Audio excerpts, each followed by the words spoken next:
Hi అండి, అందరికీ నమస్తే. పాలకుర్తికి వచ్చిన భక్తులు తప్పక దర్శించవలసిన ప్రదేశాలు ఉన్నాయి. యాదాద్రి నుండి 62 కిలోమీటర్ల దూరంలో, జనగాం నుండి 35 కిలోమీటర్ల దూరంలో పాలకుర్తి అనే గ్రామం ఉంది. ఈ పాలకుర్తిలో శ్రీ సోమేశ్వర లక్ష్మీ నరసింహస్వామి వారి ఆలయం ఉంది. శివకేశవులు ఒకే చోట కొలువైన క్షేత్రం. ఈ ఆలయం 1000 ఏళ్ల చరిత్ర గల హరిహర క్షేత్రంగా పిలువబడుతుంది. పాలకుర్తి నుండి తొర్రూరు వెళ్లే మార్గంలో 6 కిలోమీటర్ల దూరంలో వల్మిడి గ్రామం ఉంటుంది. రామాయణాన్ని రచించిన వాల్మీకి మహర్షి పుట్టిన గ్రామం. అలాగే శ్రీ సీతారామచంద్రుడు కొలువైన ప్రదేశం ఈ వల్మిడి. త్రేతాయుగంలో శ్రీ సీతారాములు ఇక్కడే నివాసం ఉండేవారట. మరొక ప్రదేశం ఏంటంటే పాలకుర్తి నుండి 2 కిలోమీటర్ల దూరంలో బొమ్మెర గ్రామం ఉంటుంది. ఈ బొమ్మెర గ్రామం పోతనామాత్యుడి జన్మస్థలం.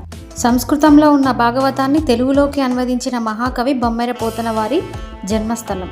మీకు చూపించిన 3 ప్రదేశాల వీడియోలు మా ఛానల్లో ఉన్నాయి. తప్పకుండా